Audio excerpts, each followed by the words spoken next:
Okay. Defense versus the Americana inside your guard. As people get more and more common with the idea of jiu-jitsu and people watching MMA events like UFC and Bellator, they're going to be exposed to this idea of submissions more and more. And they'll start to recognize certain things. And this one with the hand is above the elbow is called an Americana. Me attacking someone inside his guard is not a very good idea. That said, it's possible. It is possible for me to finish this Americana lock on my partner. It takes a very advanced understanding of jiu-jitsu to be able to do it.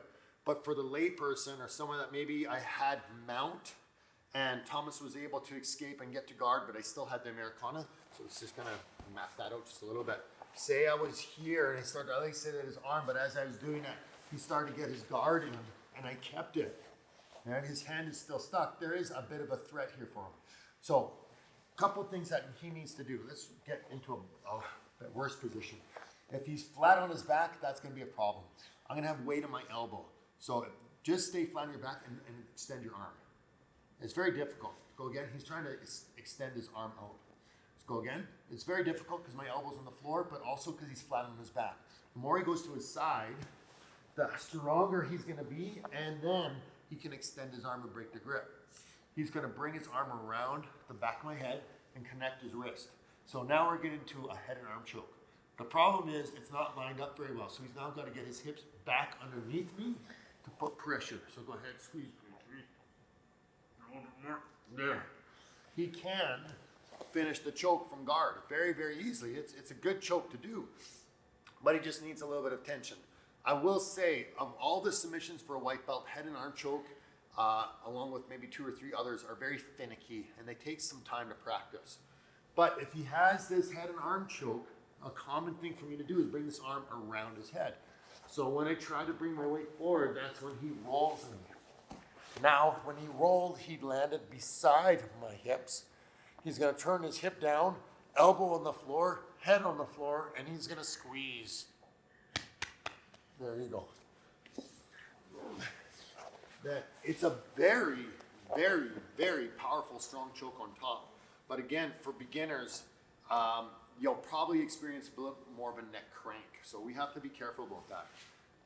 For things to watch out for, common mistakes is my grip not being strong enough. And that's fine. If I go for this Americana for here and then Thomas just kicks his arm out and goes quick, that's perfectly fine. And that's going to happen sometimes. Like if you don't wait till you're in the Americana to defend the Americana, if you see it happening and I put my arm between your head and then my head gets beside your arm, that's a good opportunity for your head and arm choke to happen. A lot of times people will try to sweep too early. Wait till your opponent's weight comes forward. So if we go from the side here, I'm going to go this way. Okay, if I'm going here and he kicks his arm out right away. Good, he gives his grip, choke me, choke me, choke me. There. Nice. When my weight comes forward to try and bring my arm around the head, that's going to give him an opportunity to roll me over. It shifts my weight forward, which makes the roll easier, very much like the elevator escape that we did from the headlock. Thomas is doing it where his feet are on the floor and he bridges and then just sits down onto his belly. That is fine. If you want to use an elevator hook, that's okay. If you want to pinch the knees together and roll, that's okay.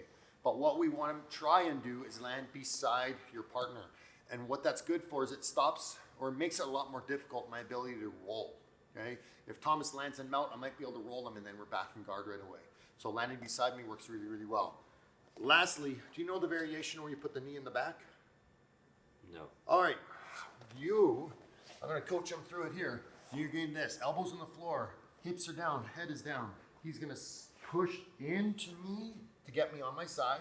Slide my knee in. So I have like a knee on belly kind of position. And then drag me backwards over my knee or over your knee. All right? This one, I used to do it all the time. And it was because going belly down, I have a hard time finding my grips. So once I started doing the knee and the back one, I was able to stretch people out and I found the choke a little bit better and then I went back to belly down one.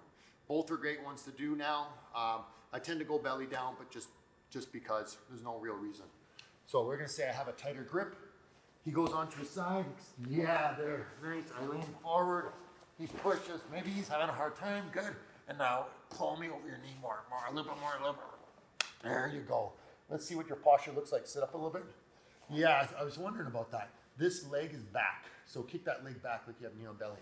Yeah, and then posture up here. Okay, so go from here again and pull back. Yes, there. Okay, just want to have that leg. Was that knee on the floor again? It's there. All right, so your knee. Here. We want this. Really knee on belly, not knee down. Here, it's almost like you're pulling me underneath you. Okay, let's see this. Yeah, there.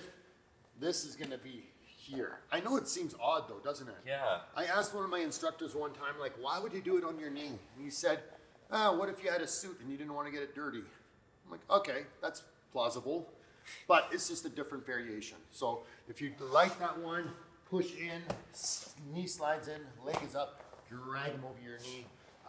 Don't be frustrated if you have a hard time with this one. It is tricky. Partner on the bottom, bad guy. Be quick to remind your partner, like, okay, stop there, stop there. Any pain in the neck, that's not what we're looking for. We're looking for a choke. So be very mindful. When we start, if you look into the choke section of the videos, we'll have one with the head and arm choke in there too, going over the finer details.